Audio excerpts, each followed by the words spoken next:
All right, how's everybody doing today? Hotep, hey, this is Michael Imhotep, founder of the African History Network, host of the African History Network show. I'm a talk show host, researcher, lecturer, writer, and historian.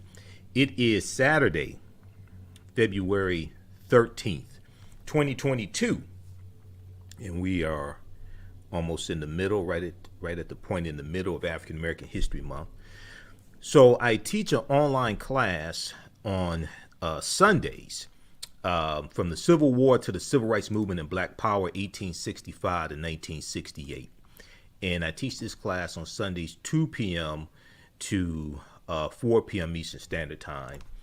And I'm going to do a quick preview of some of the content in this online class. And we go through and we start history looking at the Louisiana Purchase in 1803, and we go through history to see what happened during the Civil War, Reconstruction, Jim Crow era, Great Migration, World War I, World War II, Civil Rights Movement, and Black Power Movement. Okay, and this class is a continuation of another class that I teach, Ancient Kemet, the Moors, and the Ma'afa, Understanding the Transatlantic Slave Trade, where they didn't teach you in school. So I teach this class on Sundays, and I'll be teaching it today, 2 p.m. Eastern Standard Time. So if you haven't registered for this class, you can register for it now, okay? So this class evolved out of the other class that I teach, Ancient Kemet, the Moors, and the Ma'afa, Understanding the Transatlantic Slave Trade. And I've been teaching that class since 2017, okay, on and off since 2017. So some of the things we deal with in the class, to even understand the Civil War, you have to, it starts April 12, 1861, you have to look at events that lead up to the Civil War taking place. So we start with the Louisiana Purchase of 1803, okay? And this class pretty much picks up where Understanding the Transatlantic Slave Trade, Ancient Kemet, the Moors, and the Ma'afa, Understanding the Transatlantic Slave Trade leaves off, okay? If you haven't registered for any of these classes, you can do so. We'll post the information here, but you can do so at our website, AfricanHistoryNetwork.com, AfricanHistoryNetwork.com. You can register there for the online classes, and we'll give you some more information for that also, okay? All right, and I'll show you the website here quickly here, and then we'll jump into this brief history lesson. So at our website, AfricanHistoryNetwork.com, scroll down, we have the information here from the Civil War to the Civil Rights Movement of Black Power, 1865 to 1968. Click right here to register here. You can register for the class. This is the other class that I teach on Saturdays, Ancient Kemet, the Moors, and the Ma'afa, Understanding the Transatlantic Slave Trade. Both classes are on sale, $80 each, regularly $130. We do have a bundle pack. You can register for both classes for only $120, so click right there and register there. And if you've taken any of my online classes before, even going back to 2017, email me at ahnshow@africanhistorynetwork.com, and we'll give you 50% off, 50% discount. Okay, so oftentimes when we learn about the Louisiana Purchase in school, they don't talk about the connection between the Louisiana Purchase and the Haitian Revolution of 1791 to 1804. And one of the reasons why France sold the territory here in the land we call the U.S., the Louisiana Territory, 828,000 square miles of land the U.S. got for less than 3 cents an acre. They got for about $15 million. Thomas Jefferson was the one who signed off on the Louisiana Purchase. One of the reasons why France sold that land is because they were getting their behinds kicked by the Haitians, and they were almost going bankrupt. Now, the Louisiana Purchase of 1803 brought into the United States about 828,000 square miles of territory from France, thereby doubling the size of the young republic. The U.S. doubles the size of their territory. Okay, and this gives more land for the U.S. to grow crops on. And what this does is this increases the need for enslaved African labor here in the U.S. What was known at the time as the Louisiana Territory stretched from the Mississippi River in the east to the Rocky Mountains in the west, and from the Gulf of Mexico in the south to the Canadian border in the north. Part or all of 15 states were eventually created from the land deal, which is considered one of the most important achievements of Thomas Jefferson's presidency. Okay, so, and because of things like the cotton gin created in 1793 and copies of the cotton gin, what this is going to do is this is going to reduce the cost of producing cotton, okay, and then that's going to also increase the need for more African slaves as well. All right, now here's a map showing the Louisiana Territory. You see, it looks like right in the middle of the U.S. Louisiana Territory, 1803. We see the Mississippi to the east of that, and then we see the Oregon Territory also over in the west, and we see that territory below that. This light orange is Spanish territory at this time, 1803. And what we do, each class, we go through and analyze approximately a 10, 15, 20-year period of history. We go through, look at a timeline of history. There are numerous articles, book references, video clips that we look at to get a better understanding of the chronology of this history. Historical events don't happen in a vacuum. They are the culmination of a sequence of historical events that lead to larger events taking place. So to better understand where we are today, how we got to where we are today, the laws and policies put in place to put us in the predicament we're in today, we have to understand this history, and this helps us better understand where we need to go from here. Okay, what needs to happen after this? The whole fight over these anti-critical race theory laws being passed. 14 different states have passed these laws so far. The 400 plus voter suppression bills that are in state legislatures right now. 19 states have passed about 34 voter suppression bills. That is a continuation of what happened during the Jim Crow era. And we look at 1889, 1890, like Mississippi passing, rewriting their state constitution, imposing poll taxes and literacy tests, and many of the southern states copying this after 1890. South Carolina, 1895, Alabama, 1898, Louisiana, 1898, Alabama, 1901, Oklahoma, things like this. We're going to see this continuation taking place. So we could draw a direct parallel between what happened during the Jim Crow era, reversing the advancements African Americans have been making after Reconstruction ends in 1877, and we could draw a direct parallel to what's going on right now in these attacks Republicans are making, but not just on African Americans, on Latinos, Asian Americans, etc. How's everybody doing? All right, thanks for joining us. How's everybody doing? Can you hear me okay? Let me know. All right, so let's continue. So we start out talking about the Louisiana Purchase in this 10-week online course that I teach. Then we look at things like, we look at the Mexican-American War, 1846, 1848. We look at the Treaty of Guadalupe, Hidalgo, which ends the Mexican-American War. And the U.S. is going to get the territory that makes up California, Arizona, New Mexico, Colorado, Utah, and Nevada. Okay, that's something we're going to talk about in today's class, the Mexican-American War, which is not talked about very much, but is crucial to understanding history, but also understanding tensions between the U.S. and Mexico as well. Okay, and we know that Mexico wins its independence from Spain in 1821. Texas will win its independence from Mexico in 1836. Texas comes into the U.S. as a slave-holding state in 1845. And we know that the Texas Rangers, that are the state police in Texas, we know the Texas Rangers, not the baseball team, but the state police, the Texas Rangers, get their start in 1836 as bounty hunters hired by slave owners in Texas to go into Mexico to capture runaway slaves and bring them back into Texas. But you also want to have runaway slaves who run away from surrounding territories, surrounding states in Texas, surrounding states around Texas, because Mexico was free territory. Mexico abolished slavery in 1829 when Vicente Guerrero, who was of African descent and the second president of Mexico, when he becomes president, he abolishes slavery in Mexico. Okay, so you're going to have a underground railroad going south into Mexico as well.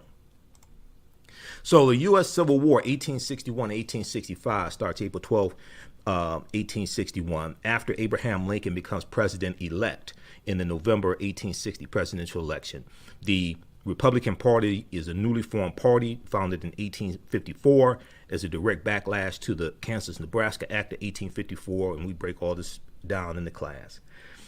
And the South thinks Lincoln's going to free the slaves. South Carolina is the first state to secede from the Union, December 20th, 1860. They're going to be followed by a number of states as well, going into 1861. Now, the Civil War in the United States began in 1861, April 12th, with the attack on Fort Sumter in South Carolina. After decades of simmering tensions between northern and southern states over slavery, states' rights, and westward expansion. The election of Abraham Lincoln in 1860 caused 7 southern states to secede and form the Confederate States of America, the CSA, the Confederate States of America. 4 more states soon joined them. The war between the states, as the Civil War was also known, ended in Confederate surrender in 1865. Okay, the conflict was the costliest and deadliest war ever fought on America's soil, with some 620,000 of 2.4 million soldiers killed, millions more injured, and much of the South left in ruin. Okay, History.com has a good piece dealing with American Civil War. History.com is the official website of the History Channel. Okay, and anytime I teach, I know I may say some things that are outside the circumference of some people's awareness, or just because you never heard it before, disagree with it, or don't like it, does not mean it's not true. It just means you have to do some research to understand what I'm talking about. All right, now we look at the Reconstruction Era as well. Now, the Reconstruction Era is something is critical to understand. This piece of history is not taught correctly in schools, just like the history of slavery is not taught correctly in schools. And one of the things that one of the tools that I use in the class is this study here from the Southern Poverty Law Center, Teaching Hard History American Slavery. Teaching Hard History American Slavery. And what this study does is about a 52 page study or so. And this came out in I think it was 2018, February 2018. But this study documents how the history of slavery is being incorrectly taught in schools all across the country. And it makes numerous recommendations to more correctly teach the history of slavery. And one of the things, they did a survey of 1,000 high school seniors, and they found that only 8% of high school seniors surveyed could identify slavery as the central cause of the Civil War. Only 8%, not 80. 8. 1, 2, 3, 4, 5, 6, 7, 8. 2/3 or 68% of high school seniors surveyed, and they surveyed 1,000 high school seniors, did not know that it took a constitutional amendment to formally end slavery. It's the 13th Amendment, ratified December 6, 1865, when Georgia ratified the 13th Amendment. Most of them thought it was the Emancipation Proclamation of January 1st, 1863, which we break down in the class, and we deal with why the Emancipation Proclamation did not free the slaves. Okay, this is why you have to read it. You can go to loc.gov, which is the Library of Congress website, or archives.gov, National Archives, and read all these documents: U.S. Constitution, Emancipation Proclamation, Declaration of Independence. Because when you actually read these documents, you get a much better understanding of them. Now, if we look at this piece here, this article here from Time Magazine, it talks about how the history of Reconstruction is not being taught in schools largely across the country. Now, this article from Time Magazine is from, and I have a subscription at Time. I have to remember what my login is so I can log in, because I pay Time Magazine each month. January 12, 2022. A new report finds that 45 states out of 50, a new report finds that 45 states are failing to teach students about the period that shaped race relations after the Civil War. That's Reconstruction, 1865 to 1877. And Reconstruction ends in 1877. And then after that, you're going to see a reversal of a lot of the advancements and achievements African Americans were making. The new report finds that 45 states are failing to teach students about the period that shaped race relations after the Civil War. And very briefly here, in the article from Olivia B. Waxman, it says, in the aftermath of the insurrection, January 6, 2021, which is a continuation of the Civil War, okay, and a continuation of what happened after Reconstruction ends in the attack on African Americans during the Jim Crow era. In the aftermath of the insurrection a year ago at the U.S. Capitol, many leading historians drew parallels between the violence and the Reconstruction era.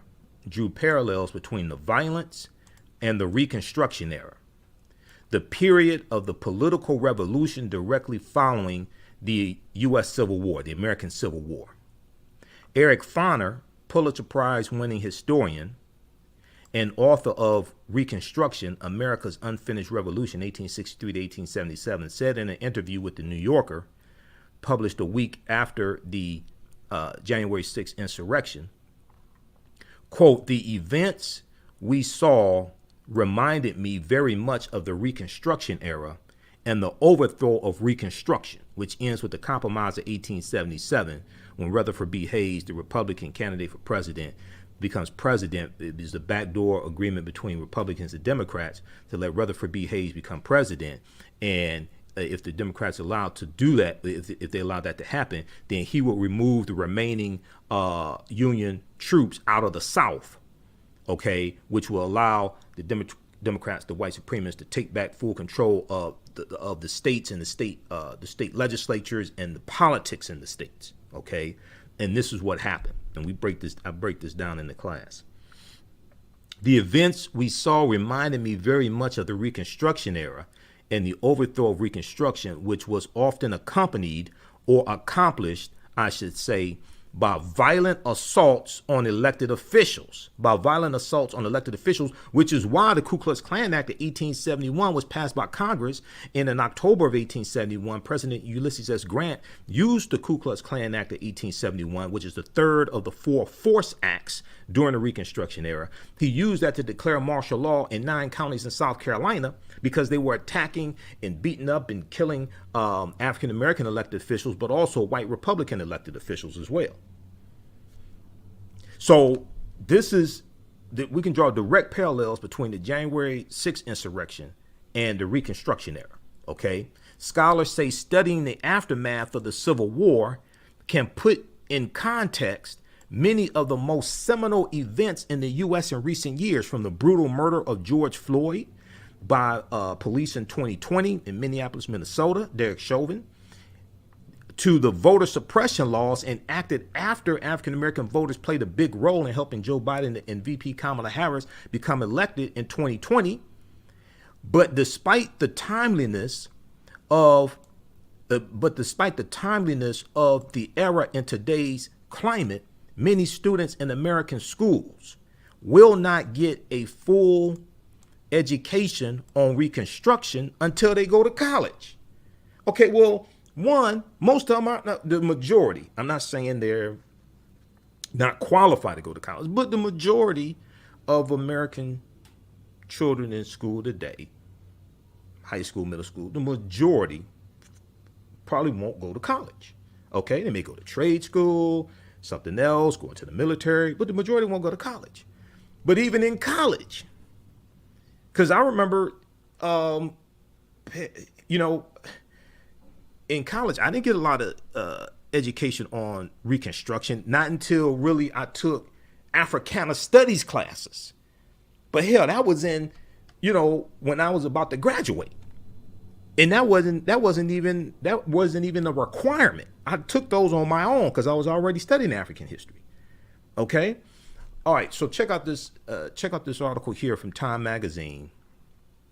A new report finds that 45 states are failing to teach students about the period that shaped race relations after the Civil War. And we're still dealing with the effects of Reconstruction ending in 1877, the Freedmen's Bank failing in 1874, the U.S. Bureau of Freedmen Refugees and Abandoned Lands, the Freedmen's Bureau, shutting down in 1872. We're still dealing with the side effects of all of that. So when we look at the Reconstruction era, how's everybody doing today?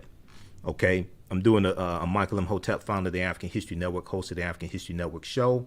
I'm a talk show host, researcher, lecturer, writer, and historian. I'm doing a brief overview of a 10-week online class that I teach called From the Civil War to the Civil Rights Movement and Black Power, 1865 to 1968. Okay, so I teach this class on Sundays, 2 p.m. to 4 p.m. Eastern Standard Time. You can register for the class here. It's on sale $80, regularly $130. As soon as you register, you can watch the class we did last week also. And there's bonus content for you as well. You're going to get some bonus lectures from me also in this package. All right, and we also have a course bundle where you can register for this class and Ancient Kemet, the Moors, and the Ma'afa, Understanding the Transatlantic Slave Trade, what they didn't teach you in school, which is a class I teach on Saturdays, and we deal with thousands of years of history and what leads up to the transatlantic slave trade taking place. I teach that class on Saturdays, 2 p.m. to 4 p.m. Eastern Standard Time, and we have a bundle pack. You can register for both classes for only $120. They're regularly $130 each, and we do the sessions live. All the sessions are archived and recorded, and you can go back and watch them anytime. So 2 years from now, if you want to go back and watch the classes in full, you can do that. You'll still have access. Okay, so that's at AfricanHistoryNetwork.com. If you've taken any of my online classes that I've taught in the past, and I've been teaching these classes since 2017, if you've taken any of them, email me at ahnshow@AfricanHistoryNetwork.com, ahnshow@AfricanHistoryNetwork.com. You're going to get a 50% discount on these courses. And these classes, I would say, are PG-13, so you can use these with your children also. Okay, because a lot of times people are looking for references they can use with children. You can use this with your children also, and the information is very well documented. I give you numerous sources, articles, book references, books, etc. You don't have to buy any of these books to follow along in class or take the class. You don't have to feel obligated to buy any of these books. You can if you want to, but you don't have to. Reconstruction Era, 1865 to 1877. For a 14-year period, the U.S. government took steps to try and integrate the nation's newly freed black people, newly freed African Americans, newly freed African American population into society. Between 1863 and 1877, the U.S. government undertook the task of integrating nearly 4 million formerly enslaved African people into society after the Civil War bitterly divided the country over the issue of slavery. A white slaveholding South that had built its economy, and culture on slave labor was now forced by its defeat in a war that claimed 620,000 lives to change its economic, political, and social relations with African Americans.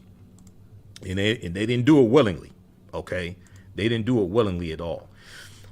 We look at the Mexican-American War, 1846 to 1848, which is the Mexican-American War is not really talked about a lot, but it's really crucial to understanding history today, especially the Treaty of Guadalupe Hidalgo of 1848 and what the U.S. gained from this treaty. And the U.S. really wanted to take over the entire North American continent. You have this concept of manifest destiny in 1845, coined by John L. Sullivan, and you have westward expansion taking place by the United States. And Mexico is part of North America, so this is causing conflicts. The Mexican-American War, also called Mexican War, Spanish Guerra de 1847, or War of the United States against Mexico. This war between the United States and Mexico, April 1846 to February 1848, stemming from the United States annexation of Texas in 1845 and from a dispute over whether Texas ended at the Nueces River, okay, which the Mexicans claimed it did, or the Rio Grande, which the U.S. claimed it did. It was over a border dispute, It's over a border dispute, okay, that leads to the Mexican-American War taking place.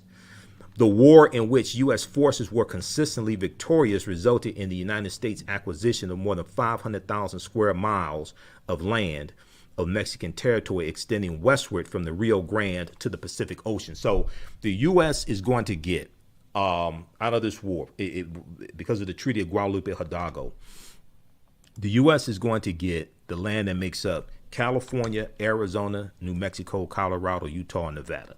They get all that land from Mexico. They get it for about $15 million.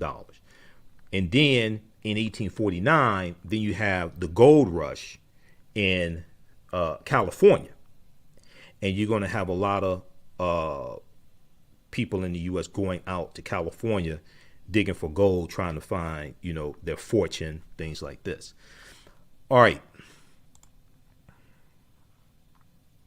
So what this does is because of the Mexican-American War and the Treaty of Guadalupe Hidalgo, this leads to what's known as the Compromise of 1850. And we deal with this in the class. The Compromise of 1850 dealt with 5 bills, and it dealt with organizing the land that the U.S. got from Mexico and determining which territories would have slavery and which would not. But the 5th bill in the Compromise of 1850 was the Fugitive Slave Act of 1850, which intensified the abolitionist movement. And the Fugitive Slave Act of 1850 went further than the Fugitive Slave Act of 1793, and it causes more runaway slaves to run into Canada. Okay. And this is going to also inch us closer to the U.S. Civil War taking place, and inch us closer. Also, you're going to have armed conflict in the Kansas territory, which is known as Bleeding Kansas, around 1854, 1855, after the Kansas Nebraska Act of 1854. So what we do is we go through and look at this history chronologically, year by year. So each class we go through and analyze approximately a 10, 15, 20 year period of history. Look at this history chronologically to see how these events lead to other events taking place. So what's the Kansas Nebraska Act of 1854? It's not something that you hear about every day. So it was passed over fierce opposition in Congress and signed into law in 1854. The Kansas Nebraska Act created the territories of Kansas and Nebraska and gave each territory the right to decide whether or not to permit slavery. It was called popular sovereignty. When it joined the Union, Stephen Douglas believed that popular sovereignty and his idea was, as his idea was known, would resolve the ongoing sectional debate between North and South over slavery's extension into the territories. Okay. And because of this is going to infuriate a lot of abolitionists. Okay. This left up the Kansas Nebraska Act of 1854, which replaces the Missouri Compromise of 1820. Okay. And the Missouri Compromise of 1820 dealt with organizing the land that the U.S. got from the Louisiana Purchase of 1803. And the Missouri Compromise of 1820 allowed Missouri to come into the Union as a slaveholding state and allowed Maine to come in as a free state, because they kept a balance between the number of slaveholding states and the number of free states. So in 1820, you had 11 slaveholding states and 11 free states. Okay. But what the Missouri Compromise also did was prohibit, this is a law that passes Congress, a bill that passes Congress. It prohibits slavery in the remaining territories. Okay.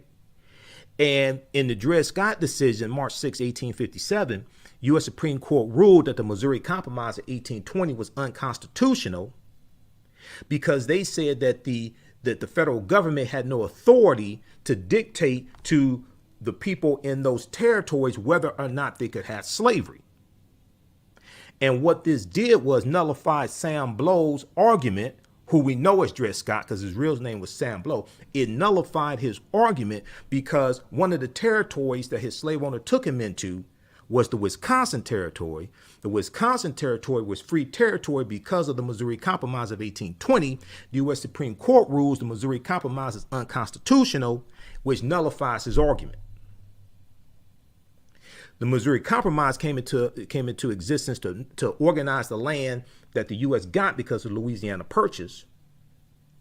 And the Missouri Compromise of 1850 comes about to organize the land that the U.S. gets because of the Treaty of Guadalupe Hidalgo of 1848 and the Mexican-American War of 1846 to 1848. Then we have the Kansas Nebraska Act of 1854, and this is over slavery as well. And then because of this causes the Republican Party to be founded in 1854 and founded by groups of abolitionists as a direct backlash to the Kansas Nebraska Act of 1854. So we go through and look at this history chronologically to see how these historical events and how these laws and policies lead to other events taking place, lead to the Civil War, Reconstruction, Jim Crow era, Great Migration, 1915, 1970, 6 million African Americans migrate from the South up north and out west, totally changes this country. World War I, World War II, Civil Rights Movement, and Black Power movement. To better understand what happened to us, historical events don't happen in a vacuum. They are the culmination of a sequence of historical events that lead to other events taking place. And the people's history and culture teaches them how to deal with the problems of the past, in the present, and the future to meet the needs of the community. So to better understand where we need to go from here and what needs to happen, we have to understand how we got to this place. What happened? And most Americans, generally speaking, regardless of race, most Americans are ignorant of history. We talk about manifest destiny as well, 1845. In U.S. history, the supposed inevitability of the continued territorial expansion of the boundaries of the United States westward to the Pacific and beyond. Before the American Civil War, the idea of manifest destiny was used to validate continental acquisitions in the Oregon County, Texas, New Mexico, and California. The purchase of Alaska and after the Civil War briefly revived the concept of manifest destiny, but it most evidently became a renewed force in U.S. foreign policy in the 1890s when the country went to war with Spain, annexed Hawaii, and laid plans for the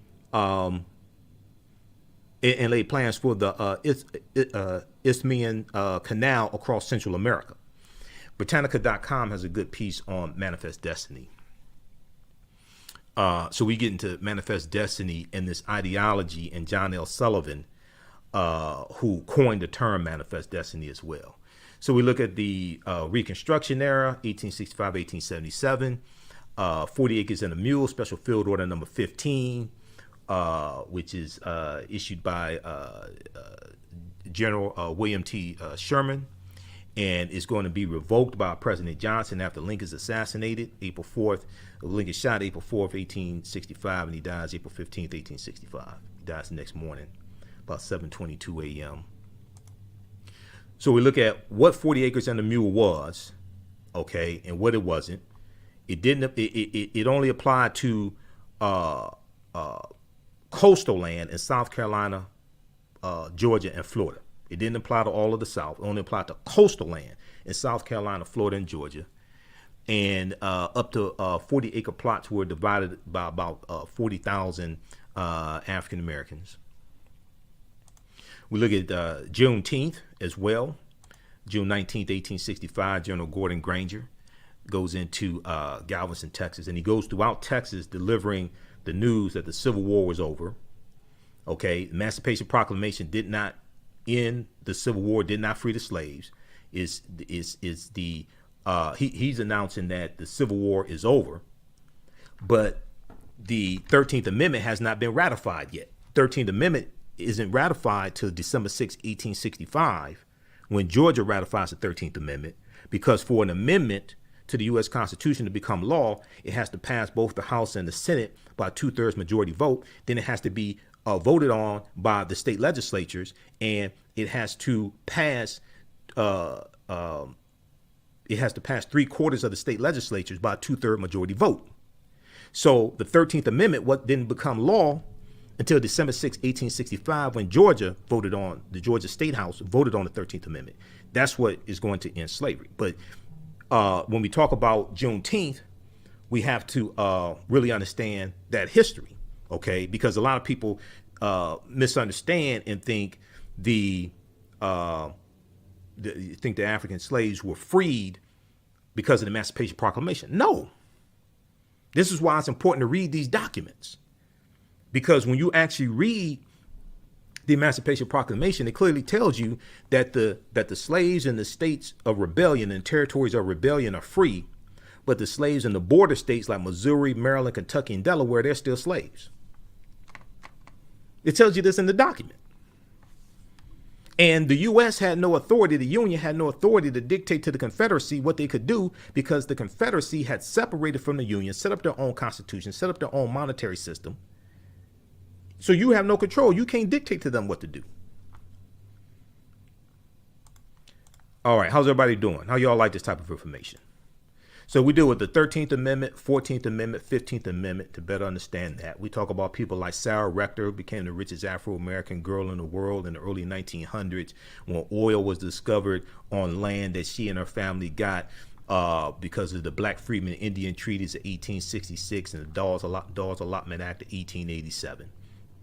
Okay, and she was of her parents were of enslaved Creek Indian ancestry. We know the Choctaw, Chickasaw, Creek, Cherokee, and Seminole Indians all owned African slaves. Now, I'm not saying all 566 federally recognized tribal nations did, but these large nations did own African slaves as well. And when the Civil War took place, they all fought on behalf of the South to maintain slavery also. Okay, so we talk about things like the Ku Klux Klan Act of 1871, the Freedmen's Bureau of 1865, and the Freedmen's Bank as well, and the collapse of the Freedmen's Bank. We deal with different massacres and understand this, the Colfax Massacre as well of 1873. But look at these different things. Eufaula, Alabama Massacre, 1874, initiated by the White League. And we see this domestic terrorism that's inflicted upon African Americans to intimidate us and keep us away from the voting polls also, okay, to terrorize us. This is a continuation. January 6th insurrection is a continuation of this political violence that we saw during toward the end of the Reconstruction era, especially, but then during the Jim Crow era, is going to intensify. How many people are familiar with the Eufaula, Alabama massacre of November 3rd, 1874? This is around elections and voting. On November 3rd, 1874. Deadly election riots took place in Barber County, Alabama. The White League, which is another domestic terrorist organization, the White League, which was a paramilitary group affiliated with the Democratic Party at the time in 1874. This is before the party realignment takes place that starts in 1928 with the Lily White movement in 1928, when Republicans appealed to segregationist Democrats in 5 former Confederate states to get them to vote for the Republican candidate for president, Herbert Hoover. And the Republicans start to ignore the needs and concerns of African Americans and ignore the rise of the Ku Klux Klan. And they start pushing African Americans out of the Republican Party. And we start slowly going over to the Democratic Party because we saw them as being more receptive to our issues, especially President Roosevelt and his wife, Eleanor Roosevelt. We start slowly going over to the Democratic Party. By 1960, 2/3 of African Americans had already switched over to the Democratic Party. We didn't switch over because of the Civil Rights Act of 64 and the Voting Rights Act of 65. You got to go 40 years before that and go back to the Lily White movement of 1928 and Herbert Hoover and look at what's taking place in the 1920s. So the White League, a paramilitary group affiliated with the Democratic Party, attacked African American voters at the polls in Eufaula and Spring Hill. 7 African Americans were killed and 70 others wounded. More than 1,000 African Americans were driven away from the polls due to the violence of the white supremacy, of this white supremacist group. Okay, so what took place January 6th is a continuation of this political violence. We deal with things like the Vicksburg Massacre of 1874, etc.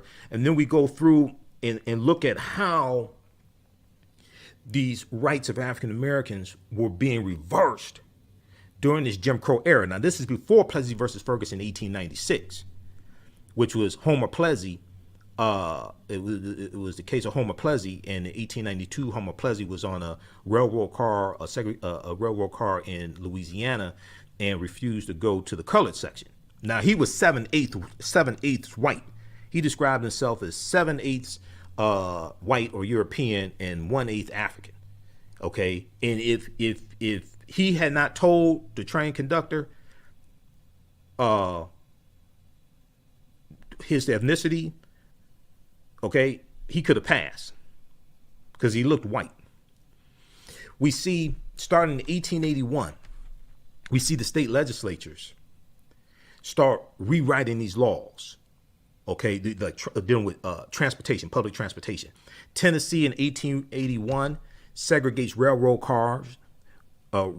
cars, followed by Florida in 1887, Mississippi 1888, Texas 1889, Louisiana 1890. It's going to be the law in 1890 that Homer Plessy challenges in 1892 that leads to Plessy versus Ferguson, U.S. Supreme Court case 1896. Alabama, Kentucky, Arkansas, and Georgia 1891.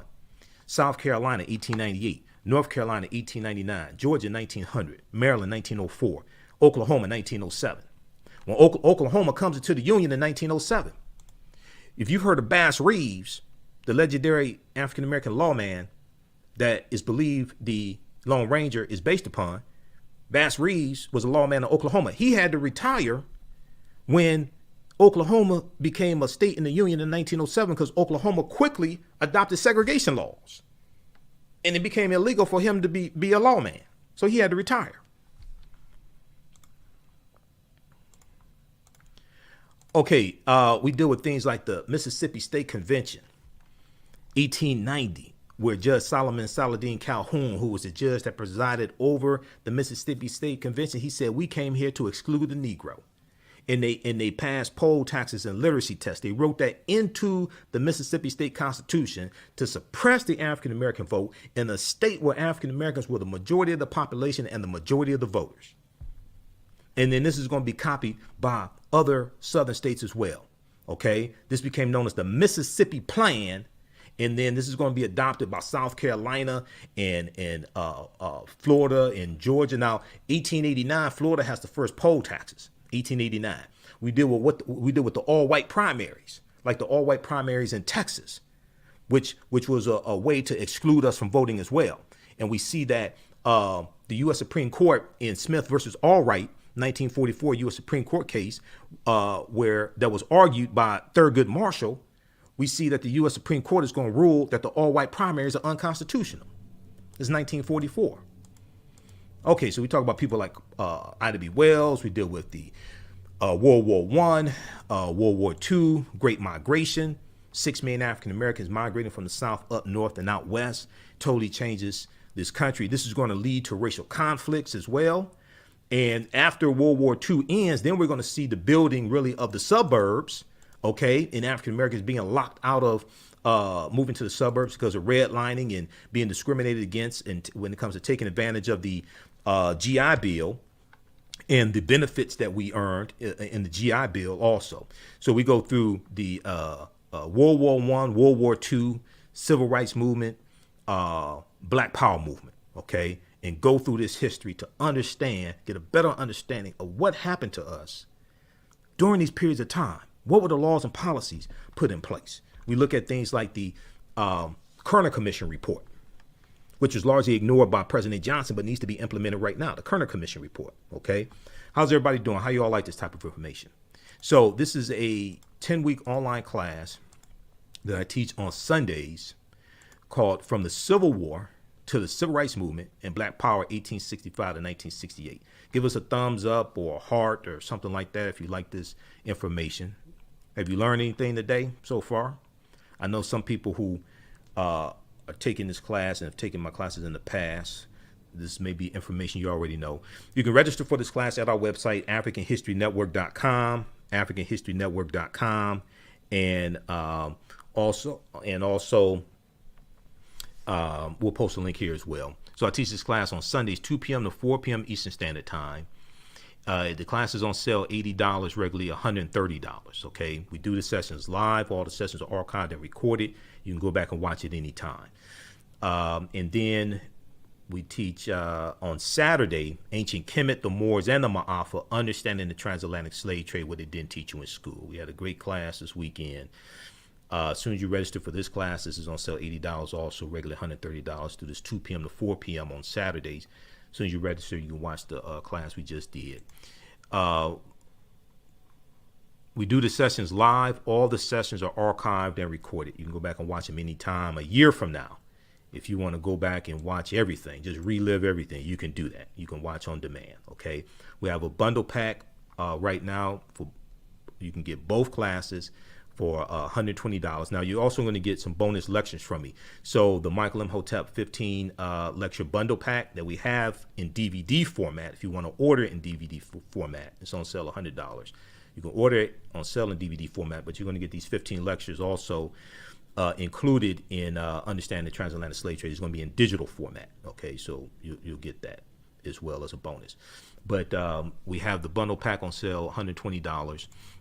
So you can register for that. If you've taken any of my classes in the past, and I've been teaching these classes since 2017, email me at ahnshow@africanhistorynetwork.com if you want a 50% discount. Okay, email me at ahnshow@africanhistorynetwork.com if you want a 50% discount. All right. Okay, so we'll post this here. Okay, so we got that. And here's the link to register for the class also here.